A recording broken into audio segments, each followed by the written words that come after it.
Like, subscribe and get notified. Unit holders of Prabhu Chambers, MUPSA have threatened to protest before the office of the North Goa collector if the collector does not arrest Venkatesh Prabhu Moni, who has given them a defective building. Though the matter is before the High Court, the unit holders said that the matter is also before the collector and he has been issued to show cause notices. They opine that he should have been arrested after the first show cause notice, which he failed to respond to. Prabhu chambers building म्हणून म्हापशा आसा ते वादग्रस्त building सगळ्यांक खबर आसा की त्या बिल्डिंगाचे आमी युनिट होल्डर्स आनी थंय तो डिफेक्टीव बिल्डिंग आमकां तो जेन्ना घे म्हणटालो बिल्डर तेन्ना आमी ते घेवंक ना, कारण आमी खंयचोय प्रॉडक्ट कितेंय जावं तेका तो शर्ट सुद्दां जर आमी घेतना मातशें कितें बरें नसत जाल्यार आमी तो घेनात. आनी बिल्डिंगेक म्हणटा ते आमची खूब इन्वेस्टमेंट तातूंत आशिल्ल्या कारणान आमी ताका सांगलें तुजो फॉल्ट आसा तो रेक्टिफाय कर, जाल्यारूच आमी बिल्डिंग घेतली. पुणून तो सेवरल ताका रिक्वेस्ट करून सुद्दां परत परत विनवण्यो करून सुद्दां त्या बिल्डरान कशेंच आमचें आयकूंक ना. शेवटी आमकां रेरान वचचें पडलें आनी रेरान मागीर आमच्या सायडीन केस जाली ती आनी रेरान ताका मागीर एक्झिक्युशन ऑर्डर आमच्या सायडीन दिली, आमकां डिग्री दिली आनी एक्झिक्यूट कर म्हणून सांगलें. आनी त्या प्रोसिडिंग्सा जर जो बिल्डर आसा व्यंकटेश प्रभू मोनी ताका फायन लायिल्ली जवळ जवळ इंट्रस्ट सगळे अजून मेरेन एक्युमुलेट जावन 11 कोटीची फायन ताका पडिल्ली आसा. तातूंतले 50 लाख जे आसा ते गव्हर्मेंटाचे आसा.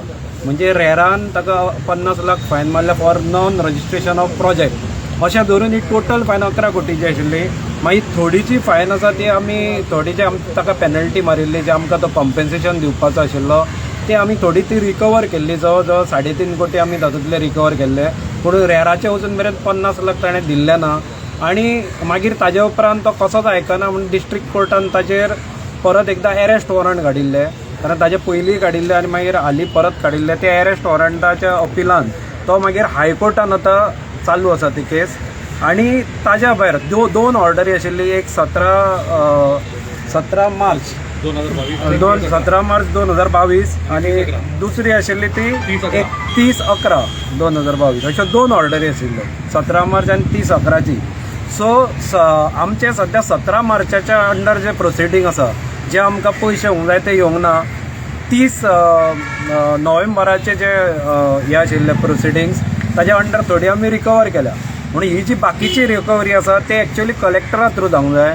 म्हणून कलेक्टरान आमी खूब म्हणजे जवळ जवळ 1-1.5 वर्स जाले आमी मामलेदारा थ्रू सगळे फॉलोअप करीत आसा. आनी शेवटी ती फायल कलेक्टरा कडेन पाविल्ली आनी कलेक्टराच्या प्रोसिजरा प्रमाणे तांकां एक्चुअली एक 7 दिसाचो टायम तांणी पयलीं दिल्लो आन्सर करपाक, रिप्लाय करपाक शोकॉज नोटिसीची. म्हणून ताणें ती शोकॉज नोटीस रिप्लाय करूंक ना. म्हणून करूंक ना म्हणटकच एक्चुअली तांणी अरेस्ट करूंक जाय आशिल्ली कलेक्टरान, पूण तें करिनासतना परत एकदां शोकॉज नोटीस काडली. म्हणून आमी फाटल्या फावटी तिका मेळपाक आयिल्ले चवथी कडेन तिणें आमकां सांगिल्लें की आपूण रोखडें करता म्हणून, एक 8-10 दिसान करता. पूण ताज्या उपरांत कांयच जावंक ना. म्हणून आतां चवथ जावन दिवाळी जाली, मागीर मदीं आमी आयिल्ले तेन्ना ते एक्सपोजिशनाक बिजी आशिल्ली, तिका एक्सपोजिशनाक घाल्ले. म्हणून आज आमी तिका विचारूंक आयले जाल्यार तिका आमी ती म्हणटा this is part of procedure म्हणटा. आमकां आतां कळना खंय असलो प्रोसिजर आसा की एकदां शोकॉज नोटीस परत शोकॉज नोटीस येता. अरे तुमी ताका एकदां शोकॉज नोटीस दिल्ली तेन्ना ताणें कांयच रिप्लाय करूंक ना. मागीर सेकेंड शोकॉज नोटीसीक ताणें कितें तरी रिप्लाय केला, तोय बी सारको म्हणजे तो रिप्लाय कोताकूच धरपाचो ना असलो रिप्लाय ताणें दिल्लो आसा. आनी तरी आसतना तुमी ताका चान्स दिता. तिणें तरी आमकां आश्वासन दिलां, कित्याक आमी आतां शेवटचें तिचें आश्वासन हें लास्ट आश्वासन अशें मानता. नाल्यार फुडल्या फावटी आमी हांगा तिच्या दारानूच धरण्याक बसतले. Watch on Herald TV.